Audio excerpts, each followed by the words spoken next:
Bonjour à vous tous, ravi de vous retrouver dans une nouvelle vidéo pour vous expliquer comment peut-on éviter les décollements de votre gel de construction quand vous avez fait votre décoration à l'airbrush dessous. Alors moi tout d'abord je vous précise que je préfère faire mes décorations à l'aréographe sur la construction. Je trouve que c'est plus joli parce que le bombé, la mise en forme est déjà faite et au moins vous n'avez plus de soucis. Alors le problème de décollement de votre gel, j'ai eu un message sur Facebook, c'est le problème que vous rencontrez tous, c'est trop de peinture. Quand vous faites une déco entière sur un ongle, il faut avoir la main légère sur la quantité de peinture que vous mettez. Comme je le dis sur une French, on n'est pas obligé de passer 15 fois. Le blanc en 2 couches sera très... La French sera très blanche, ou même le fond blanc, vous voyez. C'est juste une accroche qu'on utilise. Et pour une couleur, vous allez voir tout à l'heure, je vais vous faire un dégradé. C'est pareil, il faut que la peinture soit légère, finement pulvérisée, et vous verrez, votre déco tiendra 3 semaines. Je vais vous montrer qu'en pulvérisant en excès, votre peinture n'adhère pas sur le support et vous allez voir, là j'insiste un peu, c'est pour vous montrer, et malheureusement la peinture, regardez, elle s'en va de suite. Donc c'est pour vous démontrer que quand on pulvérise finement, la peinture est projetée sur votre support par l'air qui est éjecté de votre aréographe. C'est l'air qui arrive à température ambiante, donc l'air sur le support arrive, pas l'air, mais la peinture, elle arrive sèche. Voilà, maintenant je vais vous montrer la déco, comment il faut la réaliser, mais comme vous l'avez déjà vu au travers toutes mes vidéos, vous voyez un fond blanc comme d'habitude. Alors je me répète finement, pas d'excès de peinture. Un dégradé de rose, donc je vous l'ai dit, pour le dégradé, il suffit de reculer votre aréographe.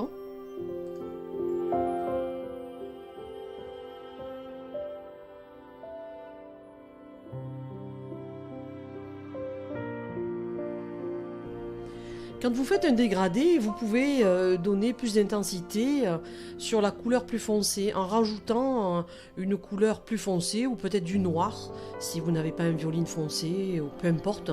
Mais ça donnera plus de profondeur à votre dégradé et le final sera beaucoup plus joli.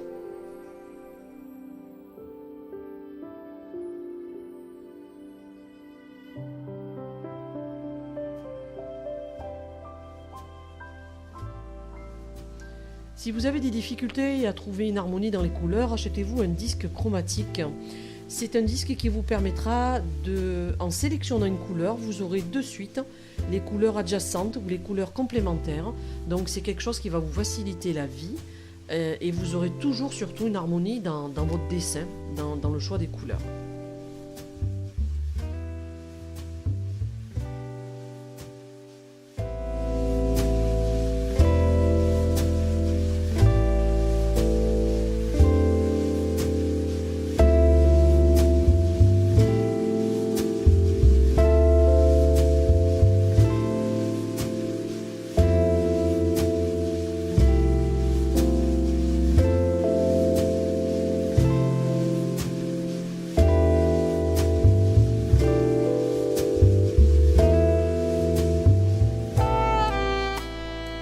Là, pour finir mon dessin, vous voyez, j'ai utilisé un gel pailleté or. Et c'est vrai qu'une fois que je vais poser le gel de finition, ça va faire de suite beaucoup plus joli.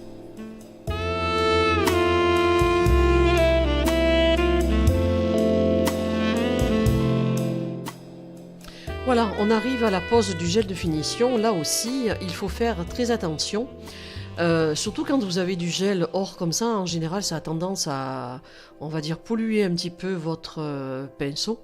Donc moi je pars toujours de la pointe où il n'y a rien vers l'extrémité où il y a ce gel or. Comme ça je mets moins de paillettes, j'en mets moins de partout si je puis dire. Et puis l'astuce aussi, quand on passe son jet de finition sur une décoration à l'airbrush, sur les côtés, sur les bords, sur les plis latéraux, il faut faire très attention parce que des fois on oublie un petit bout et on ne le voit qu'après quand on nettoie l'ongle au final, parce qu'avec le cleaner à la fin, quand vous allez nettoyer la totalité de votre ongle, eh bien, s'il manque du gel de finition sur les bords, les replis latéraux ou le bord libre, eh bien, vous allez voir, hein, le cleaner va pénétrer dessous, ça va tout effacer. Donc il faut faire très attention et soyez vigilants. Que ce soit sur le gel de finition, de le passer correctement et bien de partout. Et vous pouvez le catalyser 2 à 4 minutes. Voilà, le tuto est terminé. J'espère que j'ai été assez précise et concise dans toutes mes explications. J'ai oublié de vous dire avant le gel de finition, passez une fine couche de gel clair. Vous le catalysez, vous le bordez bien. Et ensuite, passez votre gel de finition tout en gardant le film lipidique. Voilà, le tuto est terminé. Likez si vous avez aimé. Laissez-moi des commentaires sur YouTube si vous avez besoin de détails. Je vous dis à très bientôt. Partagez la vidéo comme je vous le demande assez souvent. Vous savez que tout en étant fan d'airbrush, j'aimerais aider tout le monde. Donc ça me fera énormément plaisir que mes vidéos puissent être partagées par tout le monde. Je vous dis à très bientôt. Merci.